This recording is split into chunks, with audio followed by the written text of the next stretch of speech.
the Colts are signing 44-year-old Philip Rivers to the practice squad. And before even the show, I was like, no, they just worked him out. And you guys are like, no, they actually signed him.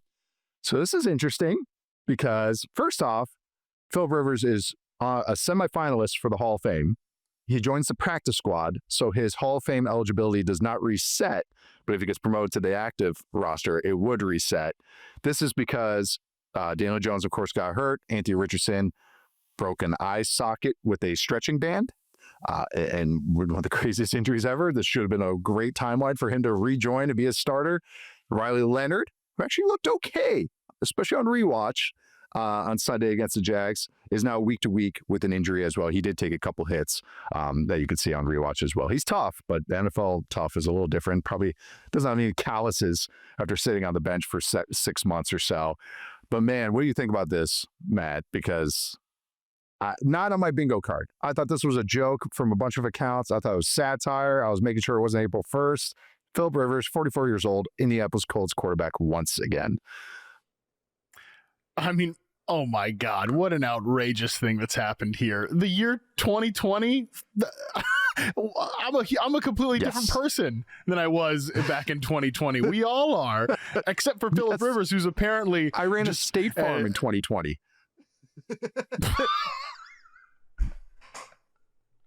You want to talk about differences in life?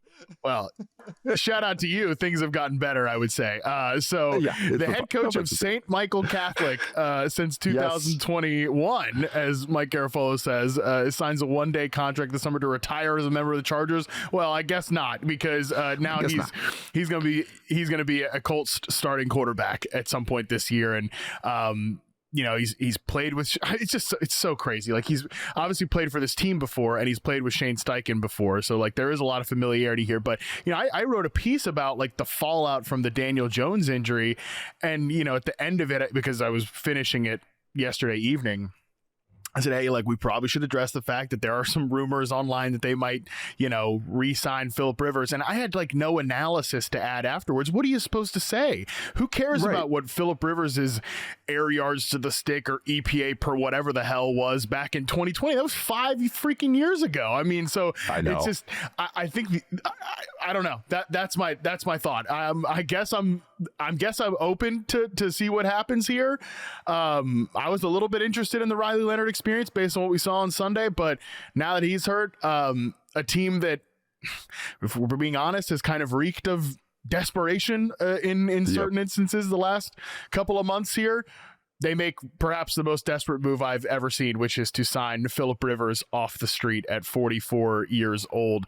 And I mean, the best part that's going to come from this, I will say, before I throw it back to you, the best part that's going to come from this is all of the Philip Rivers age-based stats, because 44-year-old Philip Rivers, according to, I saw the Underdog fantasy account tweet this out, is older than 12 current NFL head coaches. One of his oldest child is older than Tyler Warren, the Colts starting tight end, and he's a grandfather at 44 years old. So I don't know how many grandpas we've had playing in the NFL before, but I guess we're going to have one now. I guess we're gonna have one now. I'm still trying to take it in, because it's like I kind of liked that Colts one season that he had, Philip Rivers on the Colts for that one season, where I was just like, it was fun. It was a fun offense. He got it done. There was the best corner route, I think, in history. Like that's the Philip Rivers throw, the corner routes, and I was like, okay, that was fun. Okay, cool. All right, move on. It's good. As I enter media, I got to see Philip Rivers for the 1 year with the Colts, get to talk about him a little bit. Phil Rivers is so respected in the NFL circles and football circles and quarterback circles, because he's just not just so competitive, but he's kind of the quarterback's quarterback, just how he plays the game. He'll be aggressive. He's so smart and just so tough as well. This is the same dude that played with an ACL tear. I mean, this guy will grit it out with anybody. But I don't know. This is a whole lifetime, it feels like, especially in the football world. Like, I've seen guys miss a year. Like back in the day, when my dad was an assistant with the Vikings, they signed Randall Cunningham after he missed a year, and then he had like an MVP type season, probably because of the offensive line and the receivers. but still, I've seen that. But that's Randall Cunningham, who's a freak athlete, and that was like his 30s, not 44. That's just such a big difference. And who knows? Maybe it's just insurance to get through this week. Hey, I think him and Riley Leonard actually have a connection. They're both Alabama guys, or like went to high school in Alabama. And I think they worked out together this spring. So maybe there's some of that, like kind of a player coach kind of thing, where it's like, all right, we're going to help them just get along, be comfortable with here. Hey, this is how you get it done. I could see that being a live arm for practice. I could see that. But actually playing, God, I hope Riley Leonard's kind of healthy, because this is just scary to me. And the Colts O-line is fine, but you can get after him a little bit too. So I'm just worried about that. Like Rivers isn't going to run away. Even 5 years ago, he was not running away from anybody. So 10 years ago, was he running away from anybody? No. I mean, for God's sakes. I know. He is a great example though. Like if you've seen him, like the threshold of athlete in the NFL, he looks like he's slow and ancient on the NFL field. And when he was young, he's like throwing windmill dunks and stuff. Like, you know, the difference of like an NFL athlete, quarterback athlete, and how they age.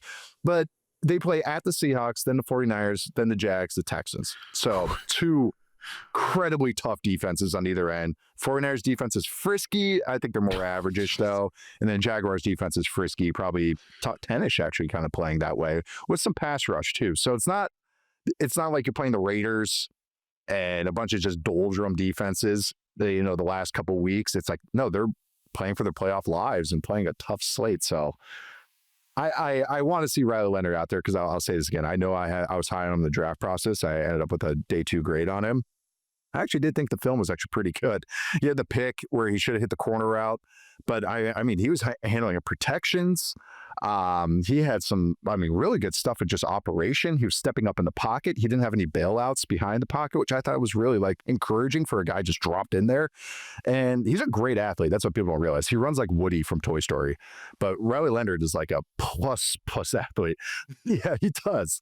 And he's like he breaks 20 miles an hour as a runner. And so that's why I wanted to see him. It's like, hey, at least he can run around a little bit. And his thing is kind of deep ball. Like he kind of babies some deep balls, but he has okay arm strength, but he'll kind of like try and throw it perfectly. And that's kind of his biggest blemish. But I kind of thought that game was okay. So I'm hoping that maybe this is just like a player coach kind of situation, because why not? Let's just see Leonard out there, even if it's the Seahawks defense who like decapitate any quarterback they go against. Yeah, all good points there. God, if Philip Rivers has to start either that game in Seattle this week or in Houston in Week 18, like that seems almost mean. If I'm Philip Rivers, we're going to talk about Chargers in a second. Monday Night Football. Yeah. If I'm Philip Rivers, I'd turn that game on last night and be like, you know what? Never mind. Maybe I don't want to do this, seeing what Justin Herbert had to go through last night. But yeah, oh my God. I agree that Riley Leonard, my thought about him from this past week was, could have been worse. Could have been way worse for like a 6th round rookie coming in there. I'm like, parentheses complimentary. 92 of his 145 passing yards came on throws under 10 air yards. I thought he operated quick game pretty well, which my only analysis about Rivers is that's probably what the offense is going to look like with 44-year-old Phillip Rivers if he's in there.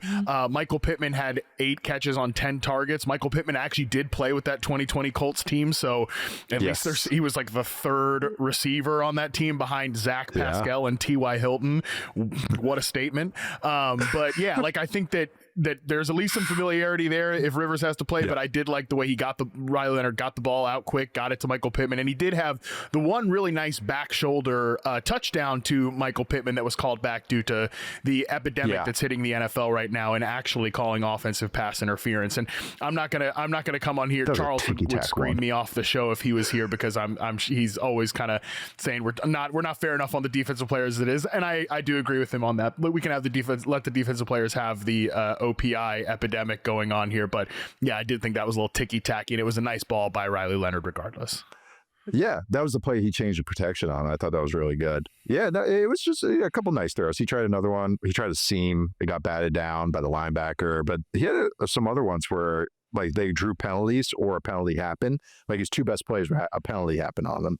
So again, I just want to see out there, especially my brain is just not clicking with a 44-year-old Phillip Rivers. I just wanted to see him right off the stunts. It was nice seeing him every spring working out. Like he's been working out Drake May and Bo Nix.